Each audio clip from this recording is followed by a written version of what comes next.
ভূমিকম্প সম্পর্কে কিছু সংবাদপত্র বলবো না, আমি বলবো না।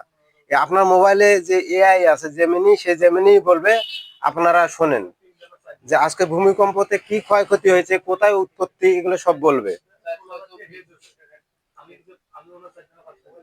জেমিনি, আমার কথা আপনি কি শুনতে পারছেন? আজকে যে বাংলাদেশে ভূমিকম্প হয়েছে, এটার কি কোনো ক্ষয়ক্ষতি হয়েছে?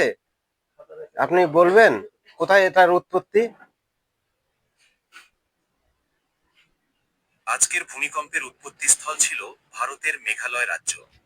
বাংলাদেশের নারায়ণগঞ্জের রূপগঞ্জ উপজেলার ভোলাব উপজেলারও উৎপত্তিস্থল বলে জানা গেছে। রিক্টার স্কেলে এর মাত্রা ছিল প্রায় 5.2। তবে তাৎক্ষণিকভাবে কোনো ক্ষয়ক্ষতি বা হতাহতের সংখ্যা পাওয়া যায়নি। তো আমাদের ঢাকা শহরে কি কোনো ক্ষয়ক্ষতি হয়েছে, এরকম কোনো আপনার জানা আছে? এখন পর্যন্ত ঢাকা শহরে ভূমিকম্পের কারণে কোনো বড় ধরনের ক্ষয়ক্ষতি বা প্রাণহানির খবর পাওয়া যায়নি। তবে আতঙ্কিত হয়ে অনেকেই বাসা থেকে বের হয়ে আসেন। ফায়ার সার্ভিস কর্তৃপক্ষ জানিয়েছে তারা ক্ষয়ক্ষতির কোনো খবর পায়নি।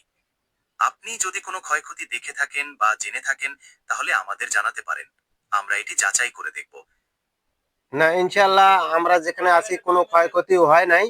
তবে আপনার কাছে জানার জন্য আমরা এটা একটা রেকর্ড করলাম।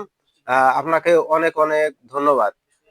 আর সুপ্রিয় দর্শক, আপনারা যা ভিডিওটা দেখলেন, এটা কিন্তু সহজেই আপনারাও দেখতে পারবেন, সরাসরি শুনতে পারবেন। আপনারা আমার ভিডিওর নিচে যে ভিডিওটা দেখতে পাচ্ছেন, খেয়াল করেন আমি জেমিনির সাথে কিভাবে কথা বললাম। আপনারা অবশ্যই, যদি একটু হলেও উপকার হয়ে থাকে আর এই বিষয়ে জানা থাকে, অবশ্যই আমাকে লাইক করবেন, সাপোর্ট করবেন, কমেন্ট করবেন। আল্লাহ হাফেজ। আসসালামু আলাইকুম।